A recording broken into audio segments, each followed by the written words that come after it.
A few years ago, I was working with my brother-in-law. He owned a carpet cleaning business and I was out of a job and so ended up going to work with him for a while. One day, we turned up at this big old house which was on a steep hill made from old bricks that was weathered and dark. The place looked a bit imposing from the path below where I was standing, but I did not think much of it at that time.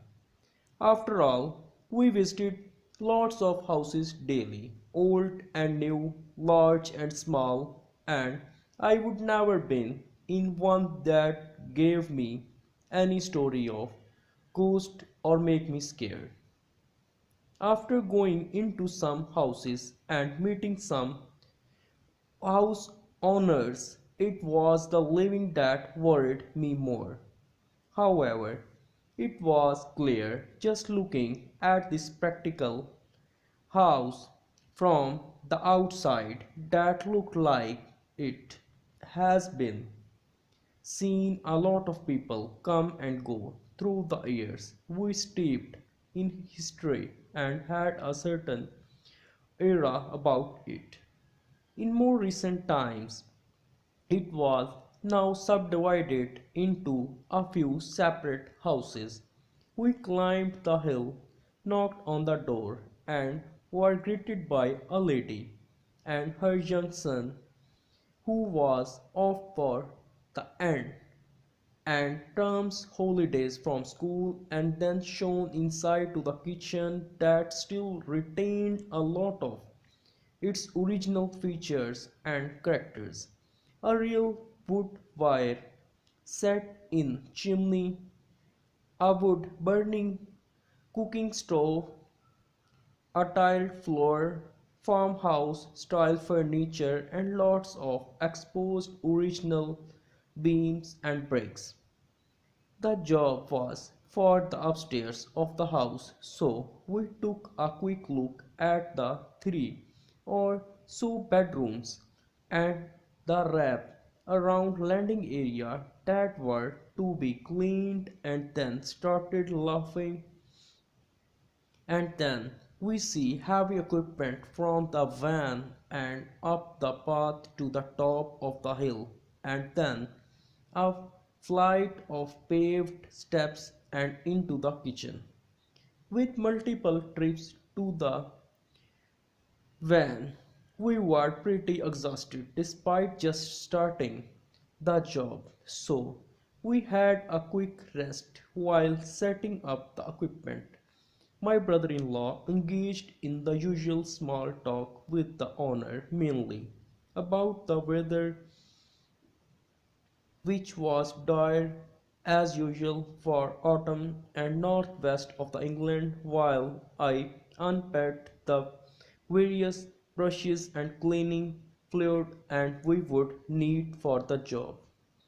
Things then started to get a bit weird. The conversation changed to the history of the house. The owner mentioned that they had recently brought in some house from the church to bless the place and to stop all the weird bumps in the light stuff that had apparently in night been happening to her, her son and her husband over the past years since they moved in. I am not religious, so thinking of some bishop weeping around and babbling to a non-existent spirit just made me laugh. With I tried to hide as best as possible so as not to be rude to a customer. We were then informed not to be worried if anything odd happened to us, as things were just settling down following the visit from the Calgary. We were also told the spooks of the house did not care much for noise of disturbance, so told us that the house dated from the late 60s. It had been a workhouse, a hotel, and eventually converted into three homes. This one being the largest and oldest, as various extensions had been added to the main building over the years. So then went on to tell us that back of the orphanage days there was a fire and some kids had died upstairs as they could not escape from the smoke. The place was also known as documented for its cruelty to those unfortunate enough to be dumped there by the state, and often they were beaten and starved for being locked in a small room which I had passed, and we did our recon upstairs a few minutes earlier. After it was converted to a hostel, then there had been other numerous record deaths as you would expect from a place as old and well lived in as it was. So then told us about one notable owner in particular who in the 1800 century collected animals and had various things from garden to showcase for his collection to both the hostel guests and local alike. It became quite the tourist attraction. A group of unfortunate builders that had been working on the place a few months before found out a little more firsthand about the part of its history. As they discussed basement further out into the garden to turn it into functional room for the family. The builders were subjected to objects being thrown at them, clothing getting tugged, or their skin touched or scratched by unseen hands. The final straw came when they further outwards only be greeted by a small skeleton in the soil. The builders, by this point, had experienced quite enough and packed up, leaving their job half finished, never to return. The forensic unit of the police and the coroner then had to be brought it too, as it was believed the skeleton could be that of a human baby. As the forensic squad took over the digging, they unearthed more skeletons. Thankfully, rather than stumbling on some crime scene, it turned out that the skeleton was actually those of small monkeys, a favorite specimen of the Victorian hotel owner, and that when they died he used that section of the garden to bury them in. The owner then went on to tell that most of ghosts haunting the place were child spirits and mostly benevolent or mischievous, at most with the particular metal objects, although there were other more sinister older entities present too. Again, I took her story with a pinch of salt, all the while casting glances to my brother-in-law with look on my face. She then mentioned more specific instances that had happened to her and her family. The incidents had such an impact on her husband in particular that he refused to stay at the house if he were alone. But she was fine to stay to a degree. She mentioned a few different hauntings where, after putting the son to bed, voice whispering "Mom" could be heard drifting down the stairs from the floor above repeatedly, whilst the couple watched TV on investigating. The son was fast asleep. Once they returned downstairs, the boys would start again. This would happen almost every night. Likewise, footsteps on the floor above were often heard. Furniture would slide across the floor and there would be banging and clattering as items were moved across the house. Still, at this point, standing in the kitchen preparing a spray bottle with a spot cleaner, I am thinking, yeah, whatever, in my head until she mentioned the next story, which did give me a bit of chill. After waking up one morning, her husband went downstairs to find the house turned upside down like it had been drowned. Every single metal light switch and plug socket was unscrewed and hanging from the wall.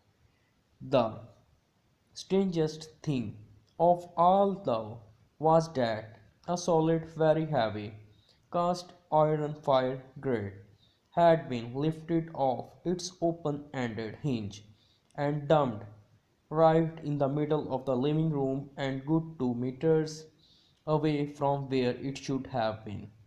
With another job to get to by 1 p.m., we started work and lugged the machine to the top of the stairs on its back wheels and set up the various pipes and hoses whilst applying the spot cleaner fluid to areas that need attention. The machine was on the landing where nobody from upstairs could be get past so that we were not interrupted while working. My brother-in-law went off into the one room to spray and scrub some tough stains while I sprayed some spot near to the creepy cupboard from earlier while fixing my hairs in dusty mirror that hung next to it. Once the pre-treatment was completed, we joked a bit about what we had been told by the owner. Then he said if the ghosts don't like loud noises, then they would not like this, and flicked on the machine, which is deafening. That's when everything really started to take a turn for the weird.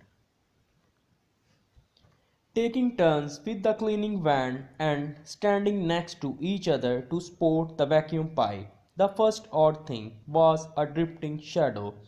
A few minutes into the cleaning, the skylight above the landing areas was completely cast into the darkness for a fleeting second. We looked at each other. Did you see that? My brother-in-law gestured. Yeah, I nodded. With that, he promptly shut the machine down. We looked around puzzled, then looked at the sky again.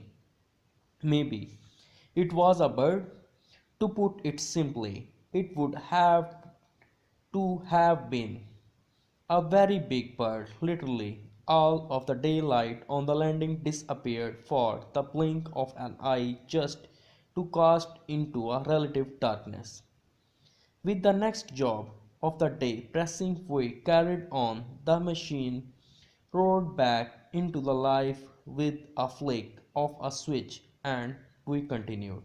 Getting just a few more feet towards the stairs, the next very thing happened. A coin seemingly out of nowhere pinged across and hit the wall between both of us. It was loud enough to be heard over the machine. Again, it was promptly switched off. Did you? That?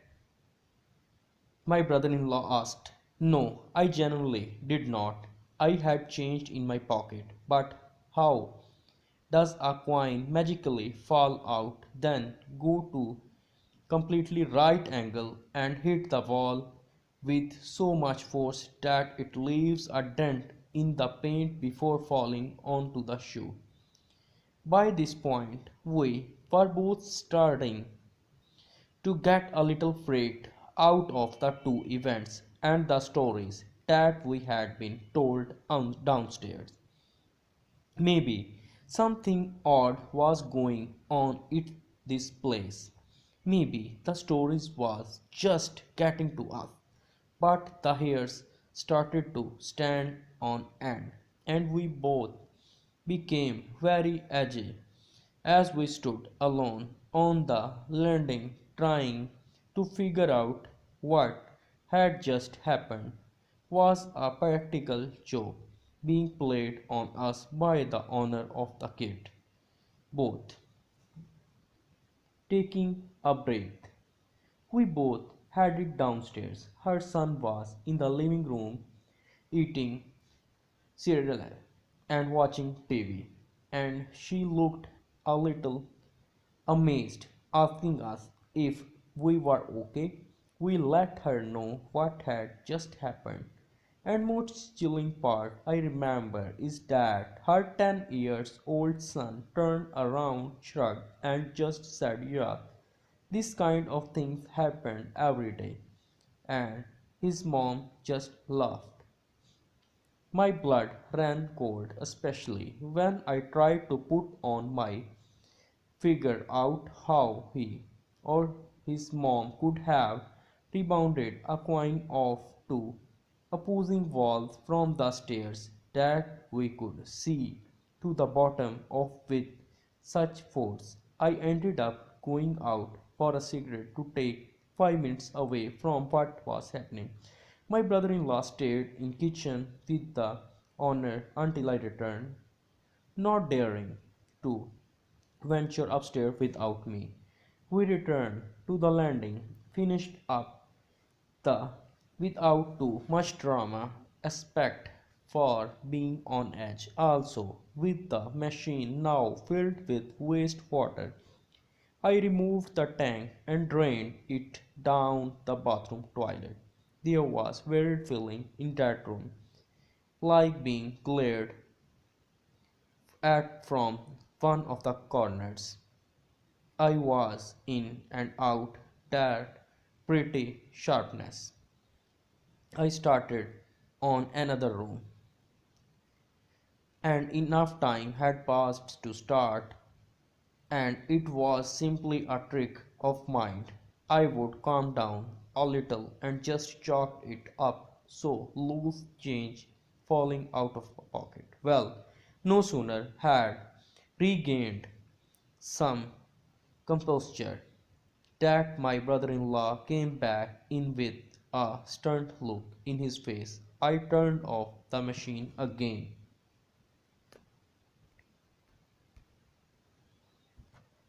I was on my knees cleaning up a coffee stain at the house of the desk in the other room, and a CD slid from the top of the desk, hovered in front of my face, and then dropped to the floor. My first reaction was bullshit, but he was ashen-faced. I walked to the room he was working on, and in front of the desk was a CD.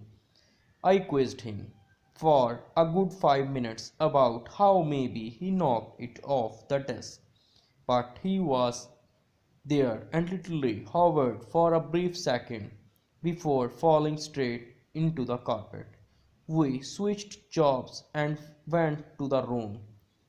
You might be think, well, if you so scared, then why did you keep splitting up? Well, we had a job to do that requires one person working ahead of the other for the most of part, and despite being rattled, I doubt either of us felt threatened by the varied goings on, and certainly not in danger of something malevolent if it were paranormal and not some weird joke. Well, no sooner had I got in the room that I had my first odd thing happen whilst on my lonesome. I was scrubbing another coffee stain close to the skirting board in full view of the door when my brother-in-law shouted me. I left the room, handed him something while being the only person in the narrow hall, and then returned straight back to the room. Going back to same spot I would just been working on large metal paperclip was now sat neatly on the half scrubbed stain. I was in a word buffered queue. My turn to be quizzed for 5 minutes on how it got there. My back was turned to the mirror and the spooky cupboard from the other side of the landing was as I worked down step by step. By this point, two grown men were petrified, and I insisted that my brother in law stay at the top of the stairs so I could see him. For first time or so, he cut the power to the machine again. I looked at him, and to this day I have never seen somebody turn so pale faced in the entire life. He gestured at me to get to the top of the stair and just said, "Look at the mirror," and took hold of my jaw and forced my head around to look as it which was around 8 feet away onto the opposite side of the landing. I looked into it and was looking to see if something was behind us, but I could not see anything.